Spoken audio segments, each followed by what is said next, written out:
chapter 3 of the book that we've been studying, Scaling Beyond the Blueprints, this book, chapter 3, it's about sales, backlog, and opportunities, looking for opportunities, regardless of the client, whether it is local government or federal government, just developing your pipeline of projects. What do you do about it? So I want to let you know, share with you, not every opportunity is right for you. Growth is not about getting more work. It's not. Growth is about getting the right projects, choosing the right projects for you. And for that, what really, really matters is that you get alignment, clarity, and communication. You know, steady work is what you want to look for. Not a lot of work, just a lot of work, just get work to get work. I remember one of my first bonding agents sharing with us that sometimes the best project is the one that you don't get, because the chances of you losing money on a project are really, really high. Actually, the chances of losing your company in 10 years is 96%. So imagine, how many projects can you really guarantee that you're going to make the money that you intended to make? And so it's all about risk and positioning. So that's why not every opportunity is right for you. After learning this the hard way, we see companies that are competitors that they just get work and they leave, 25-30% of dollar value on the table, meaning $3 million difference between the lowest bidder and the next bidder and the other ones above that. It's mind-boggling. It's really, really scary. So for clients that are valuing cost and price more than the value to be delivered, it's very important that you decide what you want to do for your company. So selecting the right client, it's a must. If you want to do this aligned with your mission, your vision, your purpose, and the payment culture. The payment culture, this defines really pretty close what is the culture of that entity, and does it align with your company? How much risk do you want to entertain? Can you afford not being paid, or for a client to say I'm not paying and just hiring an attorney not to pay you and making you spend money trying to prove whether you're right or wrong, right? Because I'm not saying that we're always right, but that's why you don't want to get to the end of the project to find yourself in a position like that. So find what is their culture. What is their culture around and the respect they have for contractors? Even if you're doing work for a developer, a private developer, find out even more, what's the culture around payment? What is their value? What is their mission? Are you aligned? So that is a homework that you want to do regardless. Before you start just getting work, just binging on work, on projects. It's not to get work to keep the company alive. I've heard that so many times, and it's not funny. And look, we learned that the hard way. That scarcity mindset, thinking that there's no more. It's better not to do any work, right? So make sure that you know what client are you marrying, and are you aligned? Are they aligned with you? Are you aligned with them? Because it's like a marriage. The next key area that I want to talk to you about, the second one, is the right fit. Is your company the right fit for the client? Because the client is really important. It's important for you to consider. The client really is the client. You know, the client is the one that has the money. So serving the client should be your goal, right? How do I serve my client at the highest level? How do I set them and give them a great experience? Well, definitely you want to have the right budget. You want to price the project properly to be able to serve them. If you price the project to knowing that there's mistakes and you're going to have to ask for change orders and you didn't ask those questions, whatever, a bunch of stuff can happen. Make sure that you have enough money to serve the client and serve yourself. I'm not saying do the work for free at all, because if it's not in the contract, if it's not in the drawings, if it's not in the specs, then you should be, and you have to do it, of course. If they ask you to, they want you to do it, you should be able to say no or yes, depending on if it's in the contract, and you should be able early on to identify these items and let them know there's discrepancies in the drawings, in the contract, in the scope, and that a different cost will have to be negotiated. At least let them know how much it is early on. Don't leave it for later. Just give them all the information. When you send them an RFI, when you identify an issue on a contract, give them all the information so they can make proper decisions. Don't hold it for later. Let them know what a delay on the response would look like in terms of additional cost, if there is any, in terms of impact, because maybe the cost is not additional, but there's impact, right? So let them know. The other thing that makes it a right fit, do you have the team that can perform at an excellent level? Can they perform for you and for the client? Do you have the capacity in terms of expertise, in terms of experience? Can they execute? Do you have that team? And I say that to say because many times we just don't have the staff and we try to adapt, you know, like figure that out on the go, and that could be dangerous. The other thing is that there's a lot of people that say that they know, but they don't. And people can talk, but can they execute, and have they proven somewhere else? What I have found in my experience in hiring people, a lot of people really cannot prove that they can have done. They can talk about it. And when you call the previous employer, mostly because of the employee laws here in this country, and the fact that any attorney can sue for nothing,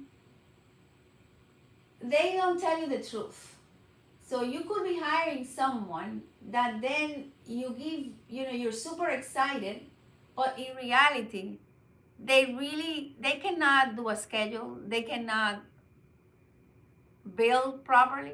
They might not even be able to have crucial conversations, most likely, or make decisions, or do the homework so you can analyze whether this decision or that decision, what are the assumptions that we're making. The hiring thing is to be mastered. And the culture that you have in your business needs to mirror the culture that you are promising the client as far as experience. Can that culture, can that group of people, are they the right fit for you, for the outcomes that you have, for the project outcomes? Can you really leverage that group? Or are you going to have to micromanage the group? There is another thing I want to share.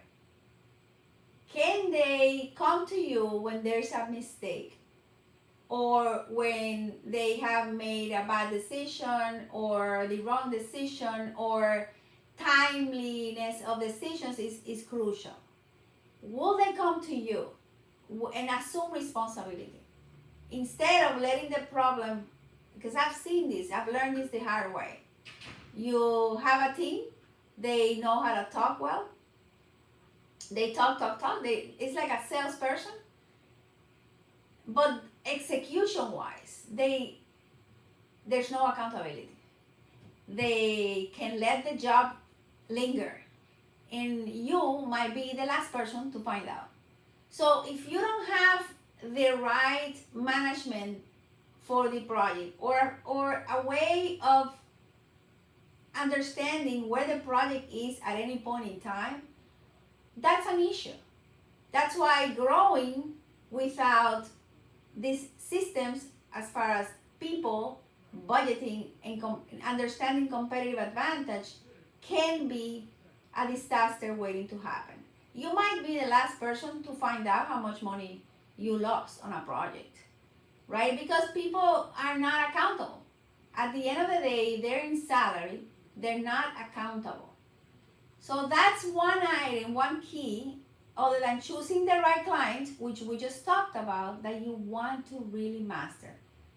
Master understanding how to give clarity to staff, and how to hire properly, and how to have a team that is dependable, right? That you can allow them to grow, you can mentor them, but it's not basing their performance on complaining, but instead the solution is solution based.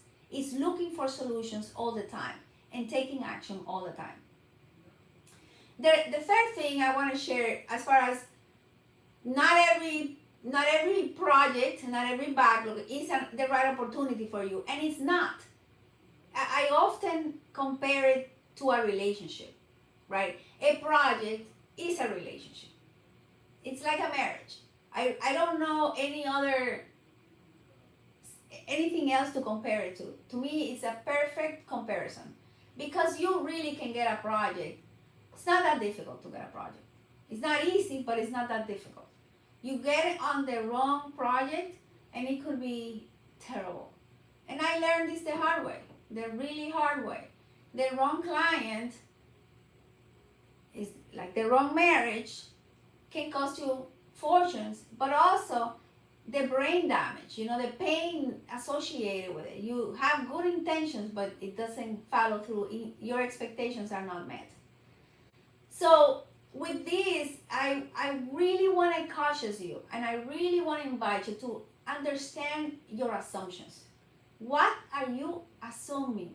Because every bad project, every bad experience, every time you lost money, or I lost money, it really started with a good idea. It really did. So what are the assumptions that you're making, I'm making, we're making, and saying this is going to pan out this way? Look, there's a lot of changes happening right now in our world. What assumptions are we making? Are we checking, are we being good at managing our relationship with the client? What are the changes that are happening?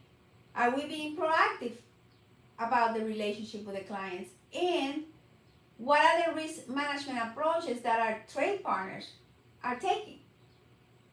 So a project relationship, make sure you understand it well, understand who are you partnering with, who's your clients, who's the trade partner, who are your people, your team.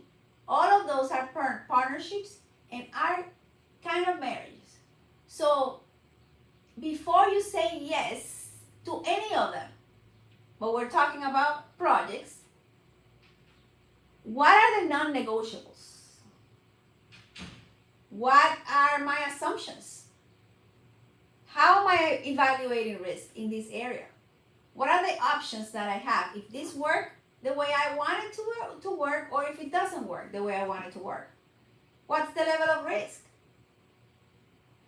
What am I assuming? How positive am I being here with this assumption? Am I being too overly optimistic? I tell you, I can be so optimistic, it's not funny. But what I have to do to safeguard myself is surround myself with people that are not that optimistic. And at the beginning, it bothered me because I consider them negative. But it's a good practice for risk management to surround yourself with people that are different than you.